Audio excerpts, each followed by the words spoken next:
오늘 우리에게 주신 하나님의 말씀은 출애굽기 32장 30절에서 35절까지의 말씀입니다. 이튿날 모세가 백성에게 이르되 너희가 큰 죄를 범하였도다. 내가 이제 여호와께로 올라가노니 혹 너희를 위하여 속죄가 될까 하노라 하고, 모세가 여호와께로 다시 나아가 여짜오되 슬프도소이다. 이 백성이 자기들을 위하여 금신을 만들어 쌓으니 큰 죄를 범하였나이다. 그러나 이제 그들의 죄를 사하시옵소서.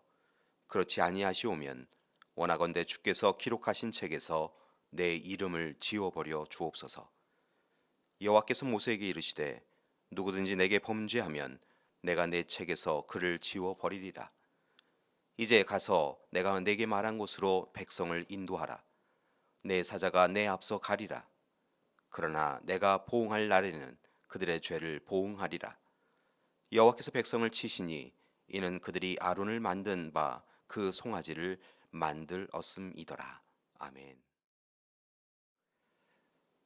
교회 여러분, 올 한해 우리 교회 공동체는 여호와께로 돌아가자라는 표어를 정하고 함께 새로운 삶을 도전하고 있습니다.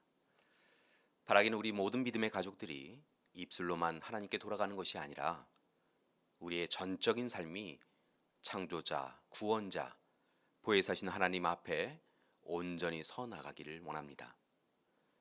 그렇다면 교회 여러분, 지난 1월 한 달간 우리의 삶은 어떠했습니까? 우리는 하나님께로 나아갔습니까? 아니면 여전히 옛사람에 머물며 하나님 없이 살아왔습니까? 분명한 것은 마지막 때가 있다는 것입니다.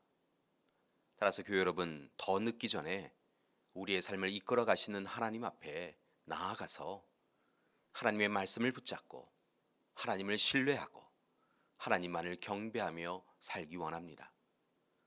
또한 하나님이 주신 능력과 사랑과 절제하는 마음으로 부르심과 보내심을 받은 삶을 살아가야 할 것입니다.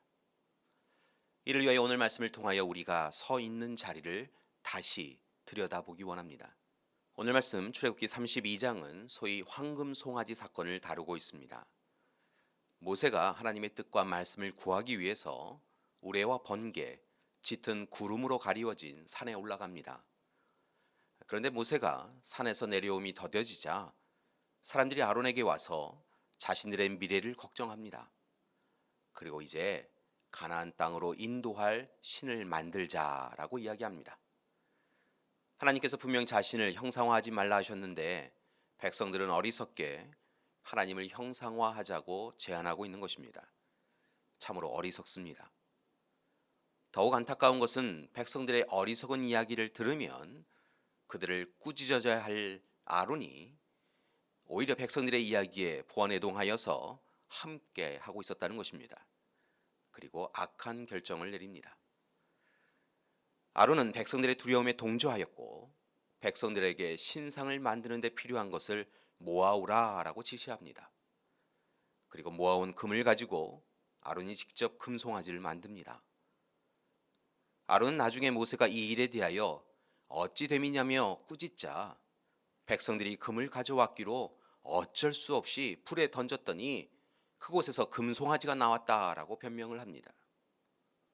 그러나 실은 아론은 그 일에 직접적으로 그리고 적극적으로 참여하였습니다. 그렇게 만들어진 금송아지 앞에서 백성들은 스스로 만족하며 제사를 지냅니다. 먹고 마시며 즐거워합니다. 자신들이 무엇을 행하는지 모르고 자기 만족을 위한 시간을 보냅니다. 그리고 이러한 백성들의 모습을 보신 하나님은 진노하셨고 모두 다 죽이기로 작정하십니다. 다행히, 정말 다행히 모세의 간청을 들으시고 하나님께서 마음을 돌리셨고 징계를 멈추셨습니다. 오늘 말씀 소위 금송아지 사건은 이스라엘 백성들의 악함과 그 악함에 대한 하나님의 징계를 보여주고 있습니다. 그리고 이제 그들의 삶을 타산지석으로 삼아서 우리가 지금 여기에서 살아가야 할 삶에 대하여 중요한 조언을 하고 있습니다. 그것은 바로 날마다 매 순간 하나님 뜻에 합당한 삶을 살아가야 한다는 것입니다.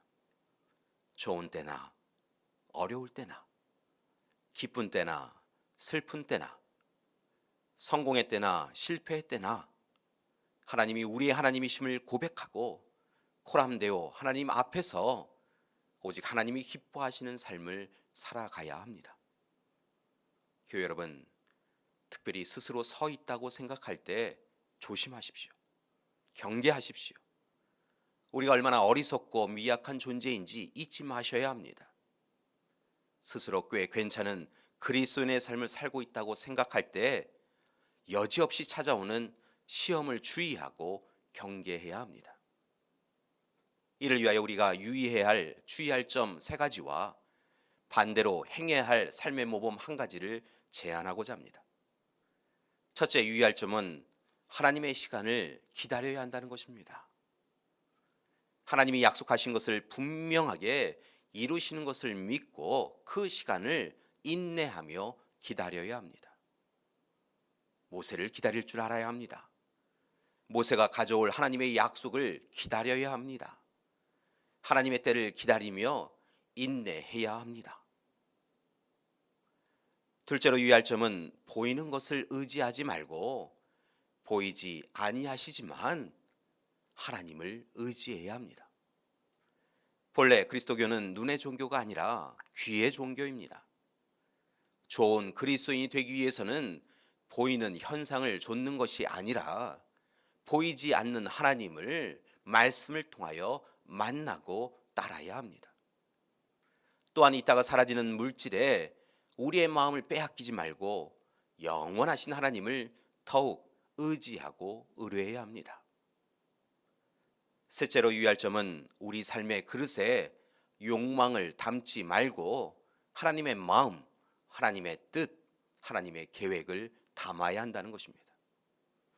우리 안에 무엇을 담고 있느냐라고 하는 것이 우리가 누구인지를 결정짓습니다. 보물을 담으면 보물함이 되고 쓰레기를 담으면 쓰레기통이 되는 것입니다. 우리는 우리의 마음, 삶의 그릇에 탐욕과 욕망이 아닌 하나님의 사랑을, 교만과 자만이 아니라 겸손과 순종의 마음을 담아야 합니다. 그리고 이제 100m 경주를 하는 선수처럼 하나님이 원하시는 일을 위하여 쉼 없이 하나님 앞에 설 때까지 멈춤 없이 달려가야 합니다. 그리고 이제 모세의 모범적 삶 1가지를 따르기 원합니다. 그것은 바로 기도하는 것입니다. 하나님께 중보 기도하는 삶입니다.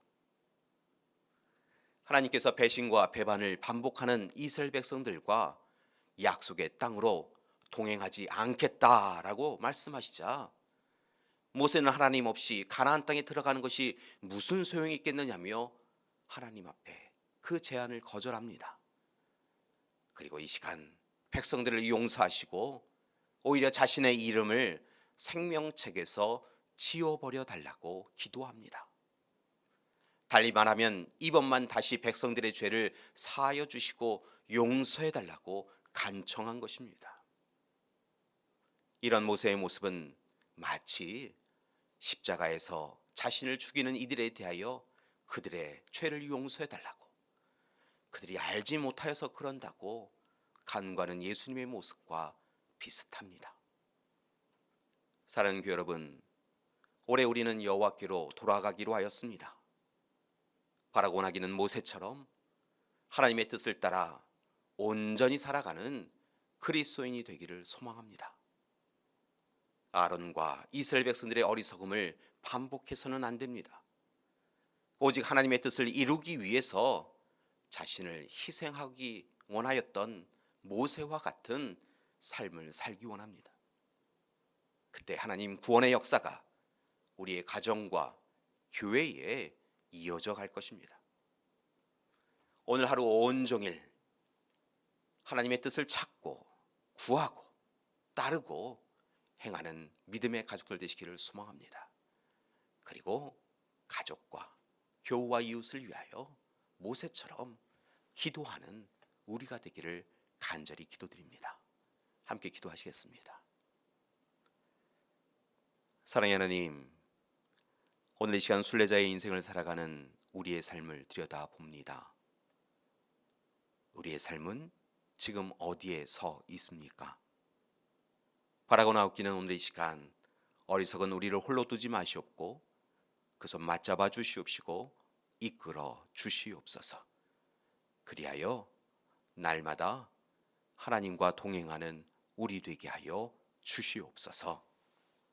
이제는 우리 주 예수 그리스도의 은혜와 하나님의 사랑하심과 성령님의 돌보시고 이끄시고 함께 하시는 귀한 역사가 오늘 이 시간 우리와 함께 하시는 하나님만을 바라보며 하나님을 의지하고 하나님과 함께 이 길을 걷겠습니다 결단하고 다짐하는 우리 믿음의 가족들 위해 그리고 귀한 가정과 교회 위에 지금부터 영원토록 함께 하시기를 간절히 축원하옵나이다. 아멘.